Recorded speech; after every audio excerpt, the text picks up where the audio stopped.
ikú kò ní wàá gbéṣe. Yánpọnyánrin mìíràn tún ti ṣẹlẹ̀ ìyẹn ní ìlú Aso Rock. Ìròyìn ìyàlẹ́nu kan rèé o, ẹ wá gbọ́, yánpọnyánrin mìíràn ti tún ṣẹlẹ̀ ní Aso Rock tí ó ti dàrú. Ẹ̀yin ènìyàn mi, Aso Rock ti dàrú báyìí o. Senate president àti senator kan ni o, wọ́n ti gbéná wojú ara wọn, wọ́n ti bára wọn po case, ó ti di yam pepper scatter ìyẹn iṣu ata yànyàn. Ṣé rí Yorùbá nation láfẹ́ o. Ṣé àwọn president ṣé wọ́n rò bóyá àwa aráàlú gan-an àmọ́ nǹkan tá à ń ṣe ni? Ṣé wọ́n rò bóyá àwa aráàlú àmọ́ bó ṣe ń lọ ni? Ẹ wo, àwa aráàlú ti gbọ́n. Gbogbo irọ́ tó máa ń pa fún wa yẹn ó ti sú wa, ti gbọ́n. We are sick and tired of their lies. They should give us another thing. Kọ́ fún wa ní nǹkan mi, a ò fẹ́ rọ̀ wọ́n mọ́. Ẹ wo, irọ́ tó máa ń pa fún wa nígbà yẹn, gbogbo bá ṣe ń kówó jẹ gbogbo ẹ̀tàn, a ti mọ̀ wípé ẹ̀tàn ni fún wa. A mọ̀ pé wọ́n ń parọ́ fún wa ni. That is why we are saying Yoruba nation ló lè ṣe. That is why we are shouting for our freedom. That is why we are creeping to look for our freedom in every ways. Tó ẹ̀yin ènìyàn mi,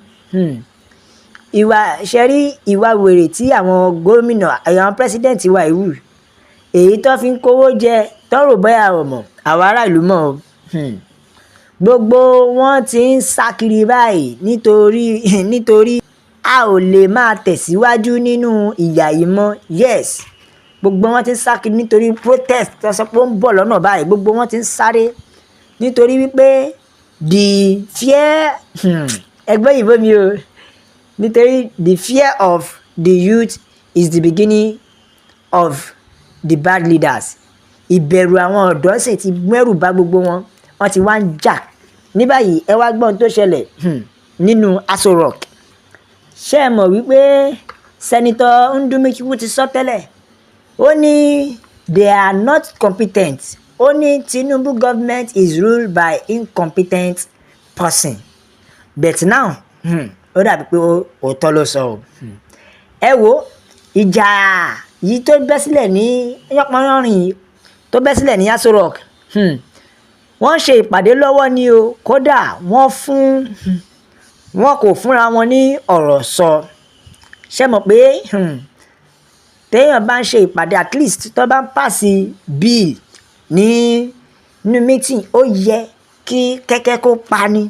Ó yẹ kí oníkálukú ó ṣe kí ni, kí ìdákẹ́rọ́rọ́ kí ó wà. Tó bá tiẹ̀ máa wá sọ̀rọ̀, èèyàn ló máa náwó wọn ni okay o, kí lẹ rí sọ. Ṣùgbọ́n o, ṣe mọ̀ pé kò rí bẹ́ẹ̀ lọ láàrin ìpàdé tó ṣe yìí. Eléyìí ò rí bẹ́ẹ̀.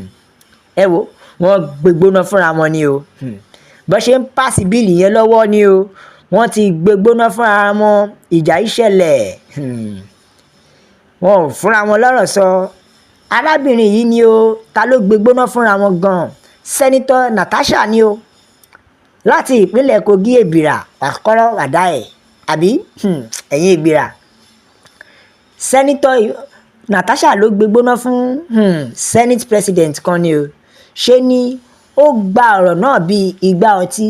Ó ní bíìlì tí Akpabio ń pàṣẹ yẹn wípé àwọn ò ní gbà wọlé. Ó ní kò ń ṣe títí àwọn.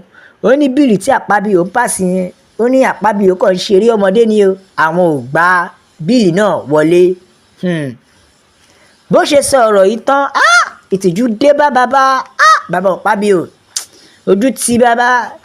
Ṣùgbọ́n ẹ̀yin èèyàn mi, ṣe mọ̀ wípé bàbá gan fún ní sáìzì ẹ̀.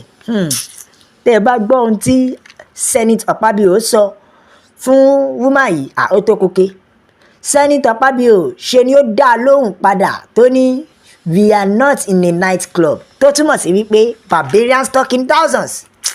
Ẹ wo, ó dá lóhùn ni, ó ní we are not in a club. So ìtumọ̀ ẹ̀ ni pé ẹjọ́ ariwo ti ń pọ̀ jù, so kó dákẹ́. Ní ọ̀rọ̀ náà bá di gbàgbós, ló bá di yam pepper scatter. Bí ọ̀rọ̀ náà ṣe ta bá Natasha báyìí, ṣe ló gbàgbóná fún padà, ló gbéná wojú Senate president. Ló bá ní what do you mean by we are not in a night club? So what are you trying to insinuate? Ó ń try láti kí ló ń try láti sọ yẹn? Ó ń try ó ní kí ló ń gbìyànjú àti sọ yẹn wípé báyìí bí ọ̀rọ̀ náà ṣe di gbọ́nmi sí omi ò tó láàrin Senator Natasha àti Senate President Akpabio tí ó wá di ohun tí wọ́n tutọ́ bọ̀ra wọn tó ń tọwọ́ bọ̀ra wọn lójú.